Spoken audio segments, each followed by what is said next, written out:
from what I've seen of Pavel in the past, this guy is just lights out. He is stone cold. Yeah, he's a monster, man. It reminds me of like Kalento style play, where it's just like he makes like the best technical play every turn. Usually, it's just spot on. He doesn't make very many errors. Yeah, I mean, that's kind of just how they play. Honestly, it's just Kalento and Pavel. They're one and the same. They just play really, really good.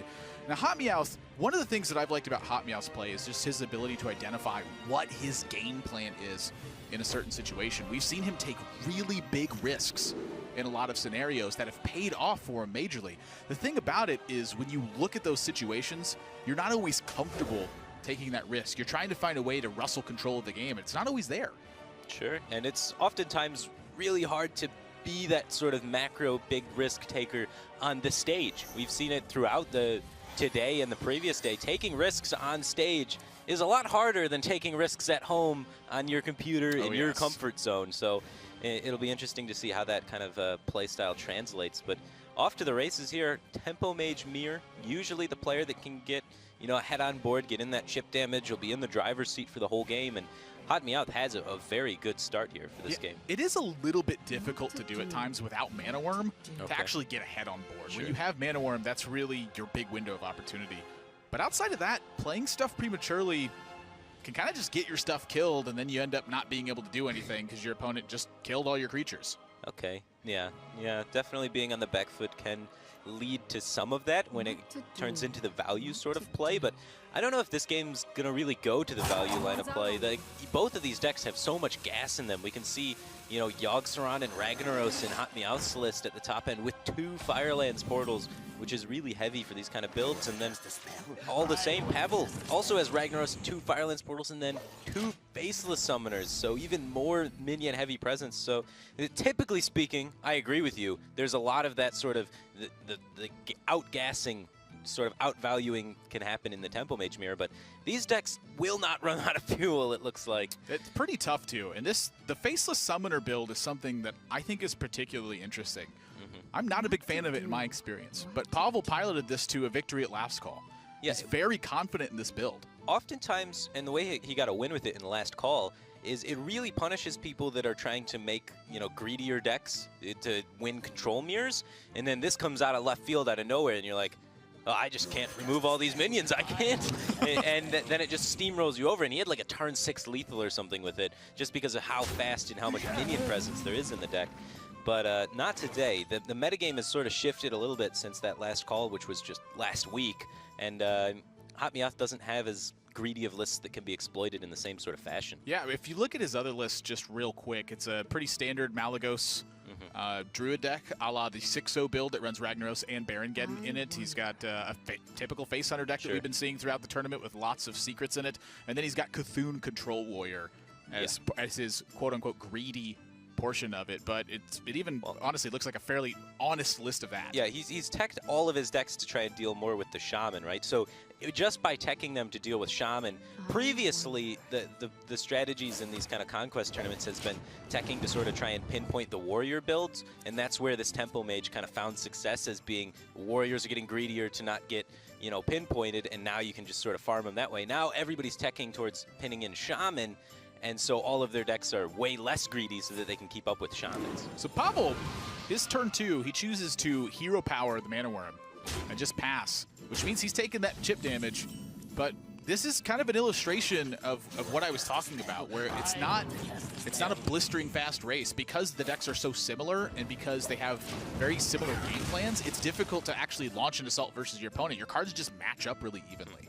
Yeah, that is really interesting. Taking a little bit of extra chip damage there, but maintaining a really strong hand for potential big Flame Waker turns, and already committing to the line of play of going for the value game on turn 2. Like, that's how far ahead he's thinking. He's like, all right, the way I want to play this matchup is for value. And he signaled that to HotMEOWTH, and it'll be interesting to see how HotMEOWTH kind of responds to that. He also is just, you know, not developing minions, just thinking about card economy instead of board development. So both players going towards this value game, both players must feel they have an edge if the game goes longer. And who do you think really has an edge based on lists if the game goes longer? It's really tough to call, honestly, because on HotMEOWTH's side, you have the Yogg-Saron at the top end, but on Pavel's side, you have the Faceless Summoners. Yeah. So the difference in it is quite literally that HotMEOWTH has a come from behind mechanic, and Pavel has a get more ahead mechanic. Sure.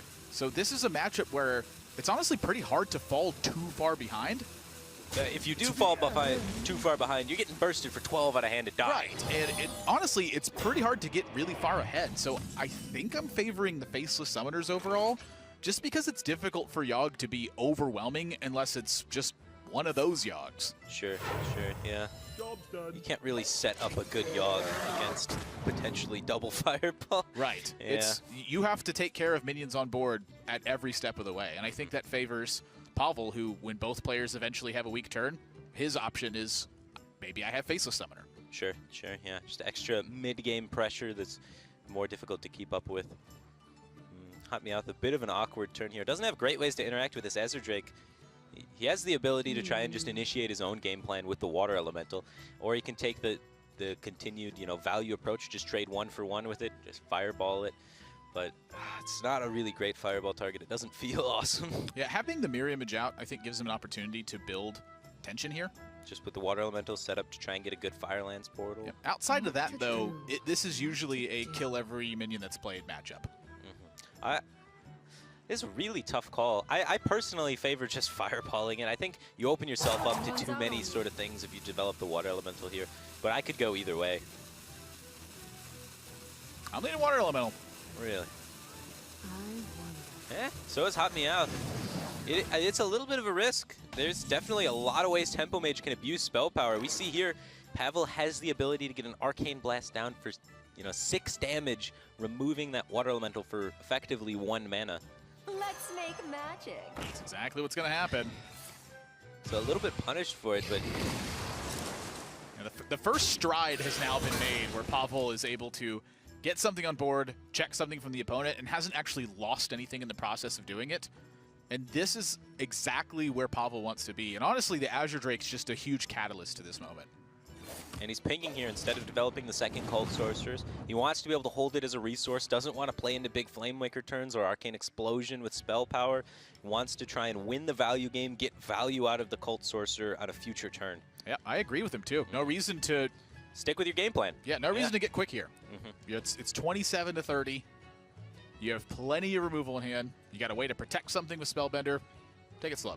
Yeah, and HotMEOWTH now has a bit of decisions here. He has the Flamewaker, which he can utilize with a few combo spells, or he also has the Arcane Explosion, which he can utilize with spell power, both giving pretty good clear options. He's going to opt for Flamewaker. I like being aggressive on particularly turns before your big swing turns. So he's doing this right before the Firelands portal turn, so I guess if Pavel happens to have a weak turn right now, he will have just huge punish for it by being able to just develop Firelands portal next turn. I think that's smart too, and honestly, even despite the Arcane Blast, he still got to this turn. And granted, a lot of that is because of the Flamewaker pickup, but if the Water Elemental didn't get checked, he'd be in a similar state.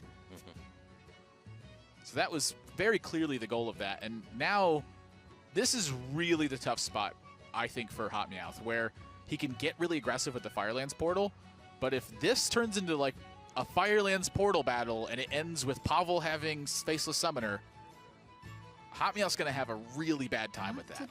Well, all HotMEOWTH really needs to do is pave the way for this Ragnaros, right? And that's why I really like the Firelands portal, because your opponent has no minions left on the board. They have to respond to this minion, otherwise it threatens to deal chip damage to them.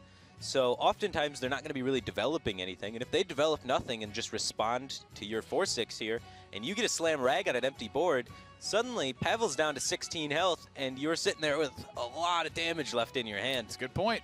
I mean, you mentioned it, paving the way for the Ragnaros. And that's been his goal kind of the entire way. Starting with the Water Elemental, he wanted to lead into the following turn to try to clear, which led him into the Firelands portal, which is leading him into a Ragnaros. Yeah, his game plan's really coming together. How does it backfire, honestly? Yeah, it's working out perfectly for him. The Ragnaros can connect now. It depends, what read you want to make on this trap. It's a trap from Babbling Book, so it really could honestly be any trap at this point. Jam it down. Yeah. Look, if that's a mirror entity... Well, he's playing around the mirror entity. He's going to take the slower approach. So, it still pays for the Ragnaros. I guess. Me personally, I slam it down. Same. If it's a Ragnaros, you have a 50% chance to take it out right away. Yeah.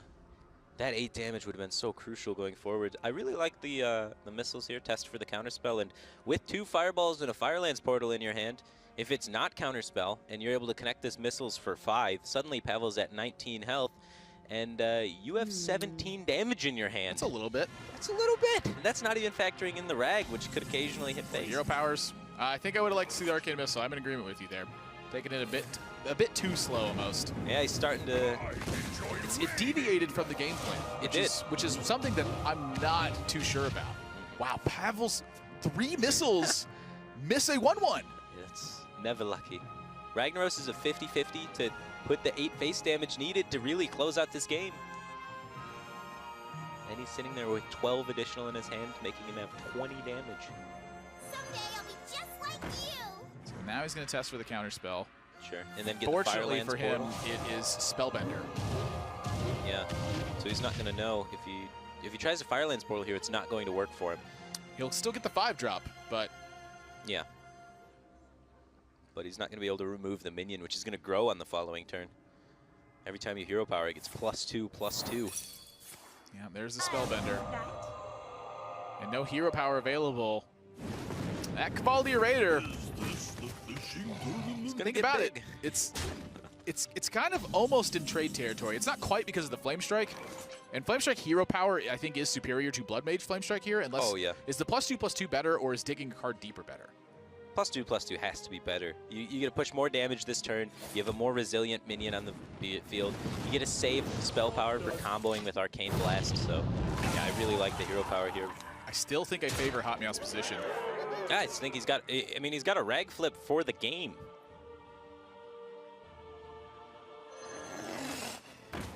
Because if he plays Rag here and Rag kills the minion, you're in a great spot. If Rag goes face, you double Fireball, ping, and kill him. So is he worried about Fireballs then? He's worried about the backswing killing him, which would be double Fireball. It's a Fireball from the Babbling Book. So still has the potential damage to get this done. Pavel's going to take that opportunity to play his own Ragnaros, but he doesn't have the damage to follow this up. Yeah, so if the Ragnaros misses, he's in a very scary spot. Ragnaros risks, he might have just been dead there. 12, 15, 16, 17. He would 18 damage would have been launched to the face potentially. And so HotMEOWTH's going to take this time to answer the Ragnaros back. And now inevitability is definitely on his side. He's answered Ragnaros. He's got a wealth of burn. Sure. Still got Yogg in the build. Still has the Yogg to be able to clean things up. I don't know. I still think it's overly patient by HotMEOWTH. I think there was a lot of positions, like 3 times I think it came up, where if he jammed Ragnaros, he had 50-50 just to win the game with a very low chance on the backswing that Pavel had lethal. I'm totally in agreement with you. I think the first opportunity to play Ragnaros was the best. Yeah, that was the best. That was the highest chance for you to get lethal and your opponent not to have the damage in hand. And, you know, dragging it out, I think, is riskier than just going for it.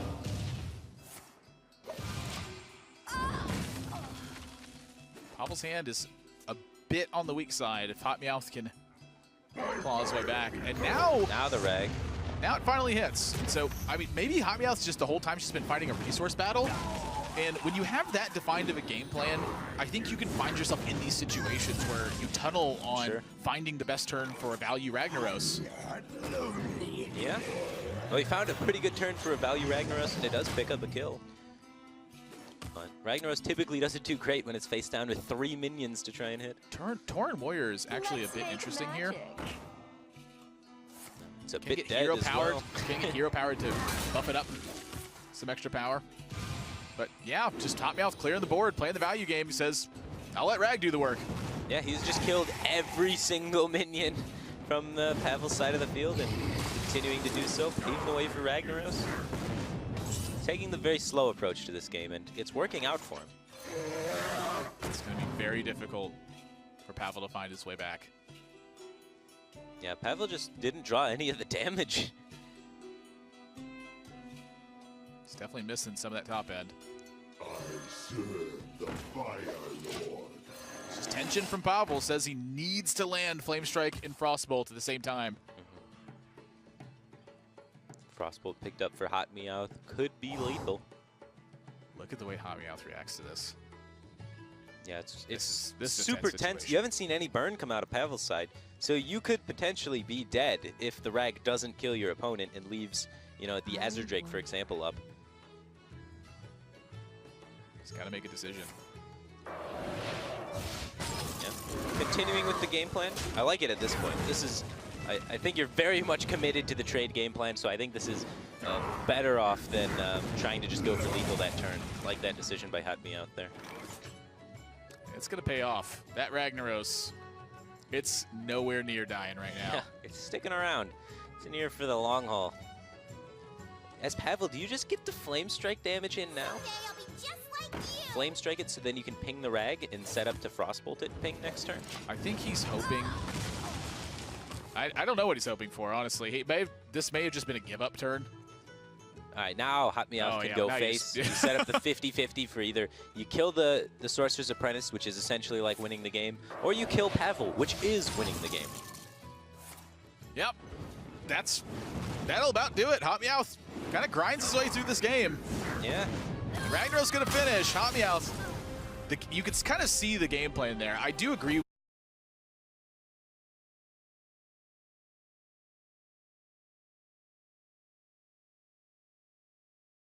Times more than 30 nowadays. So much healing in the game. Do you like healing? That's an interesting question. I mean, I don't mind it. I think it prolongs a lot of games, which makes them feel more control-y, even if it is still just more mid-range focused. I bet HotMEOWTH likes heals. Seems like a healing kind of guy.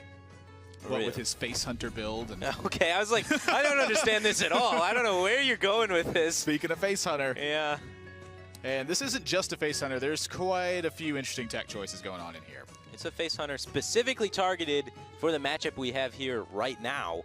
In fact, most of HotMEOWTH's lineup, or all of it, is kind of teched a little bit towards the Shaman, and this Face Hunter is no exception. We have the Acidic Swamp Ooze in there to try and remove some Spirit Claws and a few other tech choices. The Argent Squire helping to keep on board a little bit. Snipe's a good card versus. I think it's more the Rogue, though, that the Snipe's for. Right. So Pavel's known for a lot of Rogue play. yes, the thing about it is the Snipe's a good card, but it's not the 2-of that we saw from Tice's build where he's really going after that tempo swing. Yeah. It's just the Snipe is in there. It's an important card, I think, to have when your opponent will have access to your deck list. It just gives them a wider range to play around. It's just solid on board. 2 Argent Horse Riders as well. I mean, it is very straightforward. There's not much subtlety to the build. It's Face Hunter, and Face Hunter traditionally on ladder has been having great success against mid-range Shaman, and a little bit less of a win rate against mid-range Shaman in this tournament than we'd anticipate it to have, just because, I don't know, the Shaman's been getting slightly fortunate rolls and staying ahead on board, but, you know, maybe it's just people on ladder aren't as good at piloting mid-range Shaman against Face Hunter. The secrets can be hard to read. Definitely can. It's all that's a big point to make too. When you queue into a Hunter, you have no idea what Hunter build it is on ladder. That will influence the way that you keep certain hands. You also have no idea what secret combinations you're playing. Yeah. Here, they have that information. They can figure out Sure.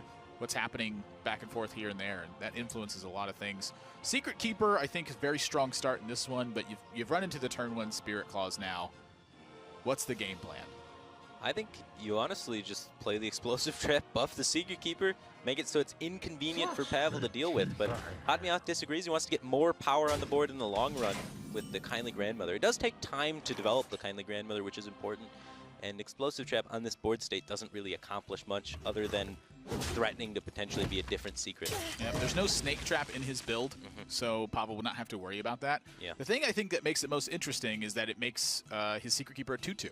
Yeah. And so if he attacks again, now he's gotten 3 damage out of the Secret Keeper. And then if it gets attacked again by the Spirit Claws, he's now gotten 5 damage out of the Secret Keeper. That's a lot from a Secret Keeper. But getting the Kindly Grandmother rolling is also important, because oftentimes at the later stages in the game, that card will become too slow. It's just a really slow and interesting card, being a 1/1 that turns into a 3/2, rather than, you know, typically Death Rattles are the other way around. Yeah, it's like kind of like Haunted Creeper in that note. It's one of the big things about Haunted Creeper wasn't that it was such a strong minion, it's that it was really tough to deal with. And so it just, if you played it on turn 2, over the course of 7 turns, that's a lot of damage that you get out of that card. Exactly. Ooh, the second bow picked up for HotMEOWTH, which allows him to much more freely use this charge to destroy one of these Feral Spirits. Prior to that draw, it would be a little awkward for him to expend the charge on one of them. Pavel overloaded for 2. I have to believe he's looking towards that Animal Companion right now. But one of the roles is just terrible on Animal Companion with Huffer. Yeah, the Huffer is really bad, and Leok doesn't accomplish much. It gives your opponent the freedom of potentially a Flame Tongue just to blow you out of the water. And Misha walks into the Flame Tongue a little bit, but it's not a blowout because the minion dies. I wouldn't be too surprised to see maybe just attack with the bow and set another bow? Set another bow, yeah, so that you can try and your opponent will have a weak turn of 2 mana, then you bow down the other Feral Spirit, and then the Animal Companion's free to run wild on the board. Run free, young Animal Companion. Run free. I think I like it. I wonder if... See, here's the thing. If he gets too fancy and has that I need to play mana efficient style thought, this could slow him down a little bit. He does squeeze in the hero power. Sets up the Snipe, which is Snipe is really strong versus Totem Golem here. That's for sure. Totem Interesting. Golem or Flame Tongue Totem. I think I like this better. Yeah, it's a nice play.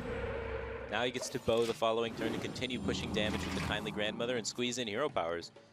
So squeezing in hero power, or was getting Animal Companion active a higher priority? That's going to be the question this game. I think squeezing in hero power is better 66% of the time, right? Because Animal Companion getting it active is only good in the instance where you roll Huffer.